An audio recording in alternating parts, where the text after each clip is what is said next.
नमस्कार, मी आपली सर्वांची आवडती मिसेस मानसी परेश देशमुख आपलं सगळ्यांचं सहर्ष स्वागत करत आहे मानसीज कुकिंग स्टोरीजमध्ये। आज आपण बघणार आहोत पिठीसाठी मी कोणता तांदूळ वापरते आणि किती प्रमाणात घेते। तर मी इथे 2 पेले भरून रेशनचा तांदूळ वापरलाय, त्यानंतर 1 पेला आंबेमोहर आणि 1 पेला इंद्रायणी। आता हे प्रमाण असं आहे की अर्धा किलो मी रेशनचा तांदूळ घेतला, पाव किलो मी इंद्रायणी घेतला आणि पाव किलो आंबेमोहर घेतला। आता इथे माझ्याकडे एक अशी ही काय म्हणायचं ह्याला एक जाळी आहे जी मी मिशोवरनं ऑर्डर केली होती आणि ती खूपच कामाची आहे। भाज्या वगैरे धुवायचं असेल किंवा मला बिर्याणी करायची असेल त्यावेळेला जे तांदूळ आपण ओतून ठेवतो त्याच्यासाठी पण यूज होतो। तर इथे मी आता हे तांदूळ याच्यात ओतून हे मी धुवून घेणार आहे। यात मी 2 चमचे साबुदाणा पण घातलेला आहे ज्याने पांढरे शुभ्र मोदक व्हायला मदत होते आणि एक प्रकारचा चिकटपणा पण येतो। हे व्यवस्थित स्वच्छ धुवून घ्यायचे, अगदी पूर्ण पाणी जे स्वच्छ पाणी खाली दिसेपर्यंत आपण हे चांगले धुवून घ्यायचे चोळून चोळून।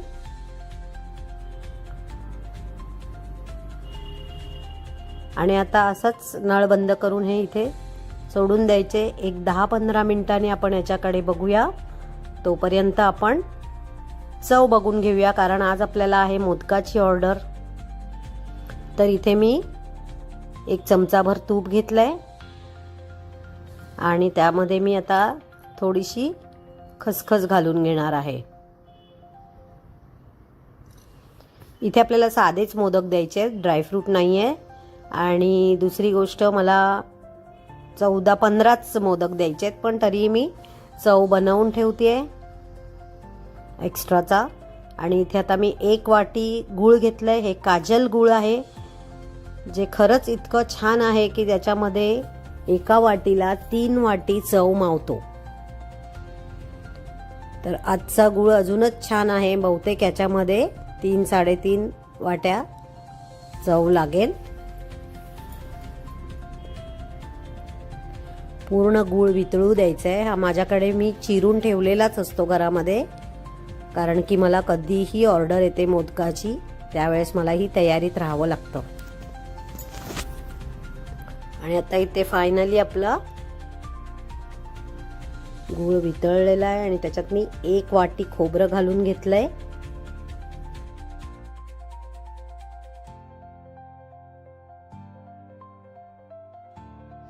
मी नेहमीच असं करते की गूळ आणि खोबरं एकत्र मिक्स करत नाही किंवा खोबरं अंदाजे 2-3 वाट्या एकदम घालत नाही। तर मी 1-1 वाटी मोजून घालते, जेणेकरून आपल्याला मिक्सिंग करायलाही बरं पडतं आणि अंदाज येत जातो। आणि मग छोटी कढई असली तरी फरक पडत नाही। तर आता मी 2nd वाटी घालून घेणार आहे खोबरं आणि तेही व्यवस्थित हलवून घेणार आहे।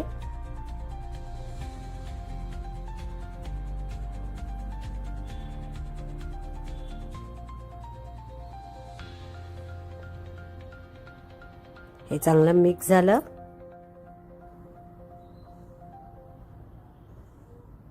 आपण असं मिक्स करता करता मध्येच आपण खोबरं बाजूला करायचं, म्हणजे आपल्या लक्षात येतं की बाबा यात अजून खोबरं घालायची गरज आहे की नाही आहे। तुम्हाला दाखवते कशा पद्धतीने मी बघते, ट्राय करते। हे बघा, हे मी असं साईडला करते आणि मध्ये हे गूळ आल्यानंतर आपल्याला लक्षात येतं की अजूनही याच्यात चव मावणार आहे। तर अजून 1 वाटी घालणार आहे मी। हे पुन्हा व्यवस्थित ढवळून घेणार आहे। सगळं एकसारखं झालं की अजूनही करताना माझ्या लक्षात येत आहे यात मला अजून अर्धा वाटी तरी नारळ जाईल।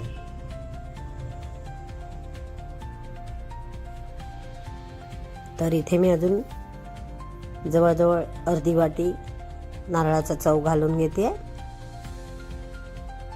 आणि पुन्हा एकदा मी हे व्यवस्थित सारखं करून घेते।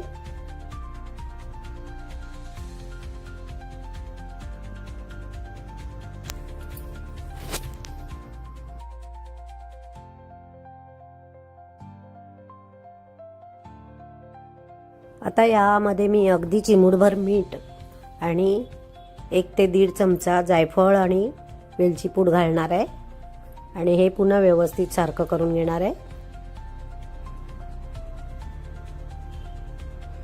मीठ थोडंसं घालायचं म्हणजे मग चव खूप टेस्टी होतो, पण फार घालायचं नाही, अगदी 1-1.5 चिमूट बस. आता इथे आपला चव रेडी झाला आहे आणि मी इथे तांदूळ बघितलं तेही कोरडे झालेत. तर एका सुती कापडावर आपण हे वाळत घालायचे आहेत आणि फॅन खाली ऑलमोस्ट 2 दिवस वाळवायचे. उन्हात वाळवायचे नाही, हे फॅन खालीच वाळवायचे.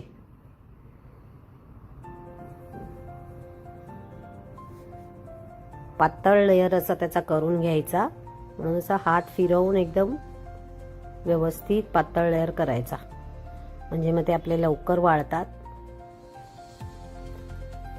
आता मी हे ऑलमोस्ट सॅटर्डे संडेला दळायला देईन, पण आपल्याकडे पीठ ह्याचं तयार आहे असं सेम, पण खूप दिवसापासून तुम्हाला दाखवायचं होतं म्हणून मी आज पुन्हा हा व्हिडिओ बनवलाय.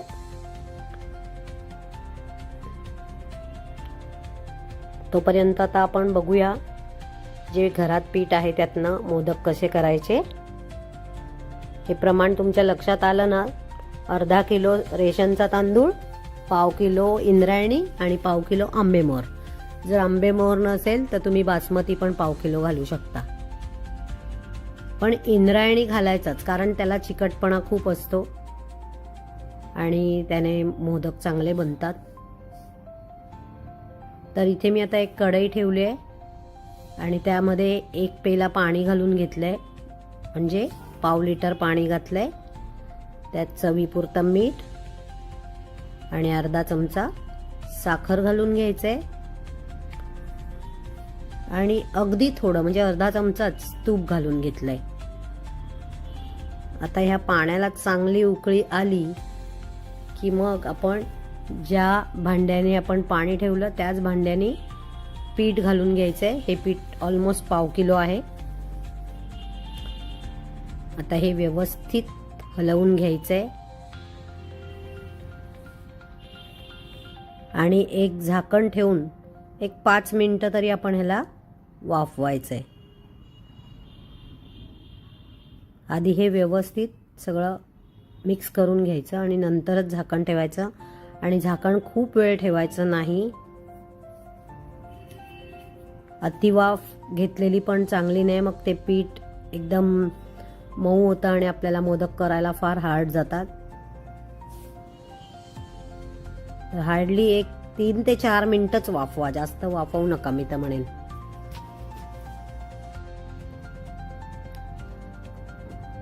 आता बघा इथे छान वाफ आली आहे, ही एवढी वाफ पुरे आहे. आणि आता आपण हे पीठ इथेच चांगलं मॅश करून घ्यायचं. एखादा तांब्या किंवा माझ्याकडे हे छान भांड आहे ज्याला सरफेस याचा मोठा आहे, त्याच्यामुळे खूप छान यात पीठ जे असतं त्याच्या गुठळ्या मोडल्या जातात.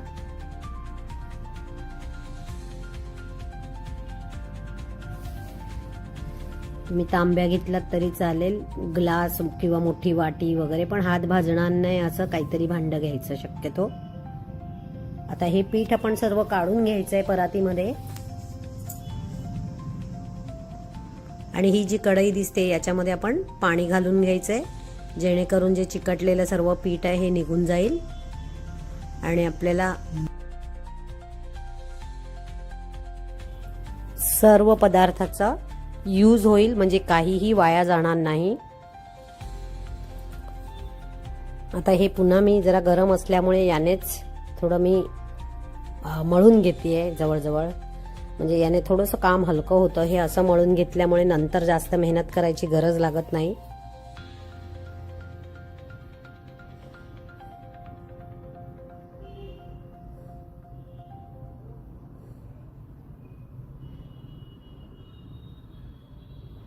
आता आपण जे पाणी म्हणजे कढई भिजत घातली होती ते पाणी यूज करूया. तर हे आधी मी कालथ्याने सर्व काढून घेणार आहे.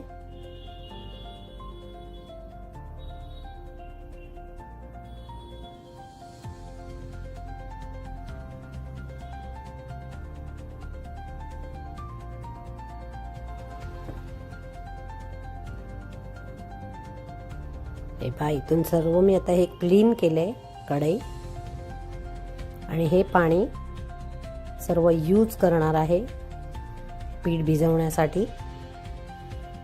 आणि पुन्हा एकदा या कढईत मी पाणी घालून घेणार आहे. त्याचं यूज काय आहे ते मी सांगते. पहिले हे भिजवून घेते व्यवस्थित.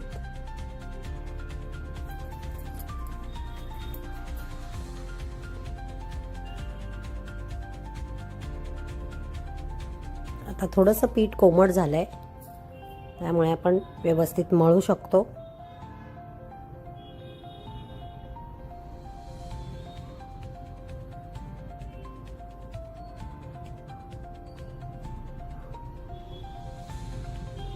तिथे छान अगदी असं प्रेस करून करून मळायचं, म्हणजे आपलं पीठ छानच मळलं जातं आणि एक त्याचं टेक्स्चर छान येतं, त्याला चमक येते.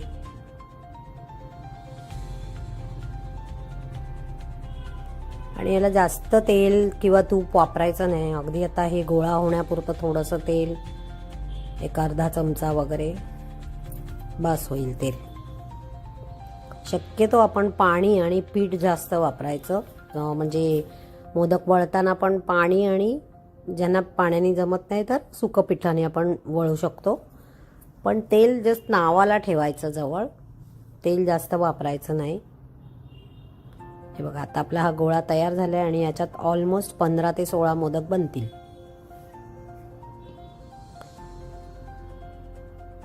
थोडंसं तेलाने मी पुन्हा सारखं केलं. थोडीशी परात आपल्याला क्लीन करायची आहे, कारण अशी खरकडी परातावर ठेवून आपल्याला नाही चांगलं वाटत ते.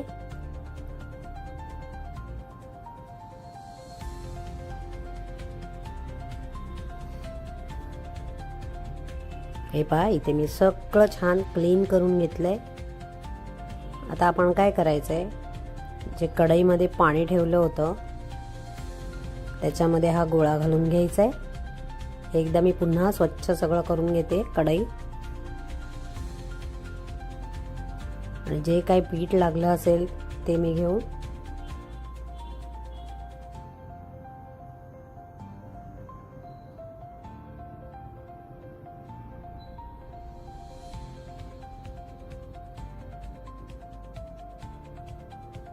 तर असं सगळं माझं हे क्लीन करून झालंय. यात मी हा गोळा ठेवलाय आणि आता झाकण ठेवून बाजूला ठेवून देणार आहे, कारण आपल्याला दुसरी तयारी करायची. मी आता इथे पुरी मेकरची तयारी करून घेते, कारण पीठ चिटकू नये म्हणून इथे आपण पुरी मेकरला प्लास्टिक घालून घेणार आहे. हे माझ्याकडे बंचच मी मागवून ठेवलेलं आहे आणि हे प्रत्येक वेळेला मग मी चेंज करते.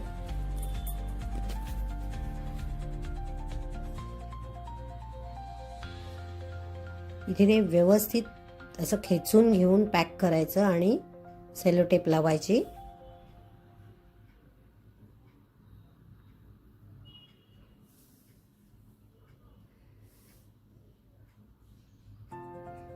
व्यवस्थित असे टक करून घ्यायचे छानपैकी. हे पहा, असे टाईट झाले पाहिजे व्यवस्थित.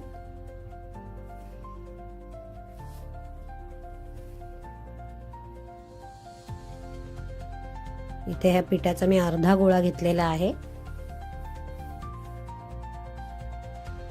आणि आता याचे गोळे करून घ्यायचे.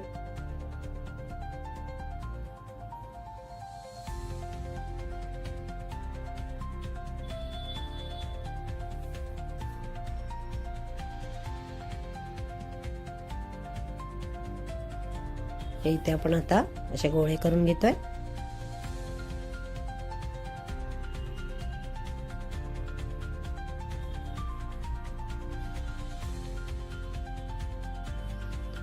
आणि गोळे झाल्यानंतर आपण छान पांढरं शुभ्र कापड ओलं करून यावर घालायचं, जेणेकरून आपल्या ज्या हे गोळे करून ठेवले ते ड्राय होत नाही आणि मोदक बनायला आपल्याला खूप मदत होते. इवन मोदक पण आपण याच्या खालीच ठेवायचा, जसं बनेल तसं, आणि लागेल तसा तसा गोळा आपण त्या कढईतनं काढून घ्यायचा. एकदम घ्यायचं नाही.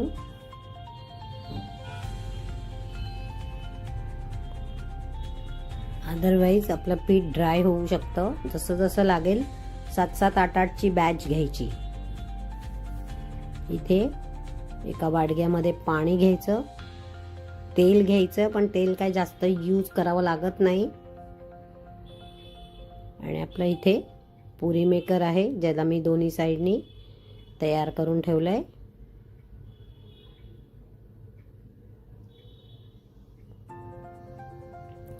असा गोळा प्रेस करून हा आपण 2 ते 3 बाजूनी असा फिरवायचा, म्हणजे तो एकसारखा होतो.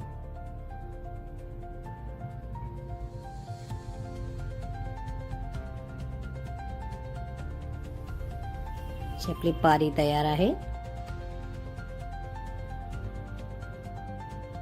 थोडासा पाण्याचा हात घेऊन आपण पाकळ्या तयार करायच्या आहेत. अशी खालपर्यंत आपण पाकळी तयार करायची.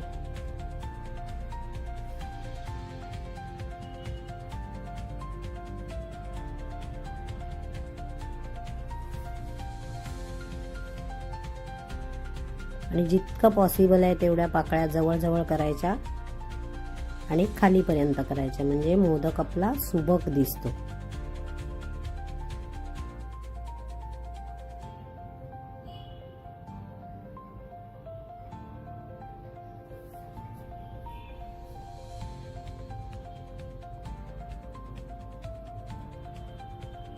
आता यूट्यूबने आमच्यासाठी, म्हणजे छोट्या यूट्यूबर्ससाठी एक चांगली संधी उपलब्ध करून दिली आहे. तर जर का तुम्ही हा व्हिडिओ बघताय तर प्लीज ह्याला लाईक करा, आणि लाईक केल्यानंतर हाईपचा लोगो येईल तिकडेही प्रेस करा, म्हणजे जेणेकरून मला त्याचा फायदा होईल आणि मी तुम्हाला अजून व्हिडिओज दाखवायला मला मदत होईल. तर ह्या पहा आपल्या पाकळ्या तयार आहे.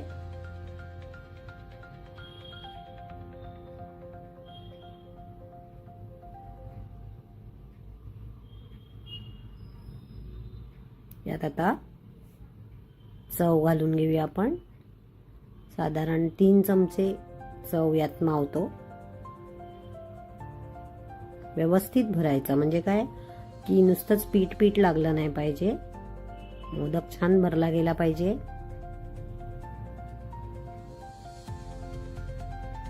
खरं तर सध्याची परिस्थिती फार बिकट आहे. नारळ अगदी 55 रुपये झालेला आहे.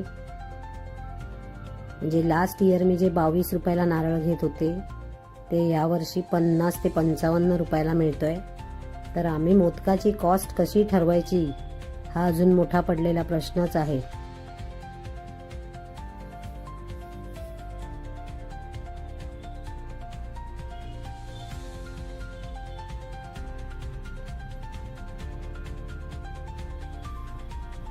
हे पहा आपला मोदक इथे तयार झालेला आहे.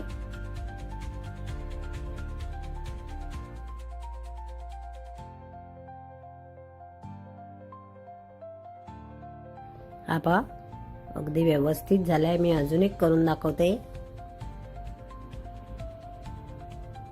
थोडंसं तेल पाण्याचा हात घेऊन हा गोळा मी हातावर पसरवलाय.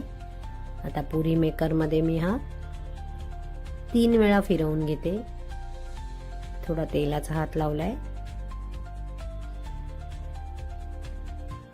1, 2 आणि 3.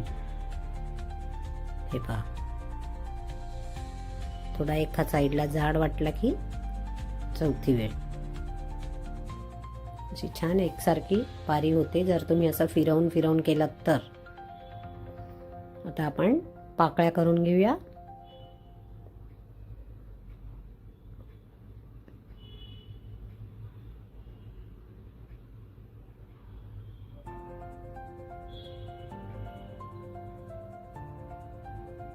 या पहा खालीपर्यंत केलेल्या आहेत पाकळ्या व्यवस्थित.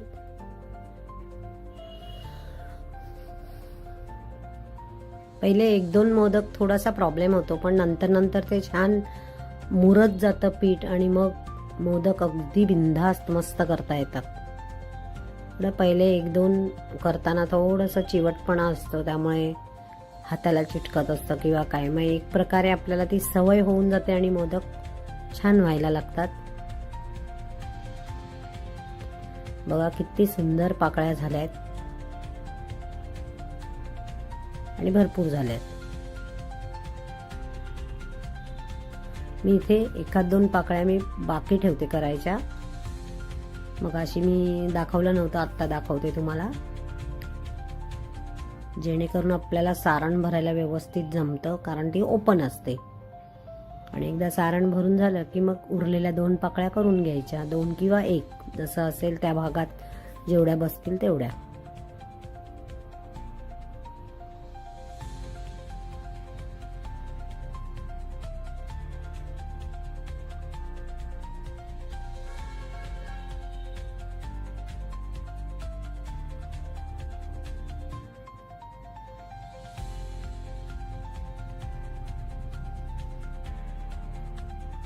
पहा झाला ना आपला मोदक छान. पाकळ्यामध्ये मध्ये आपल्याला वाटल्या फोल्ड होत आहेत तर त्या तिथल्या तिथे सारखं करत राहायचंय.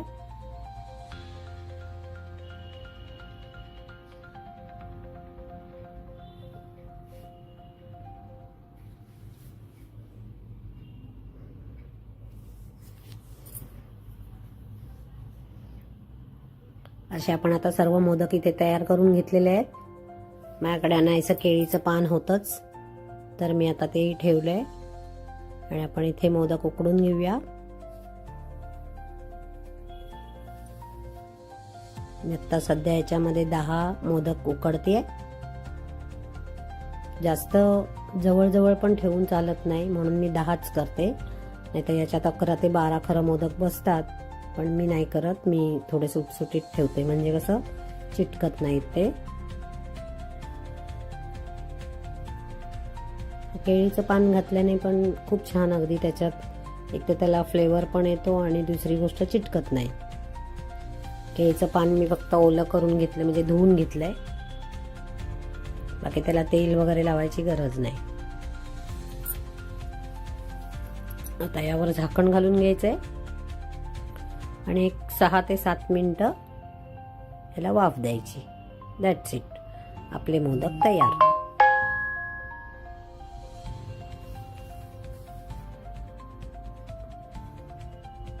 तर इथे आपले असे मोदक उकडून झालेले आहेत. आणि कसे वाटले आजचे मोदक सांगायला विसरू नका. आजचा एकंदरीत व्हिडिओ तुम्हाला कसा वाटला तो सांगा. लाईक, शेअर, सबस्क्राईब नक्की करा. चला तर मग भेटूया पुढच्या भागात. तोपर्यंत धन्यवाद.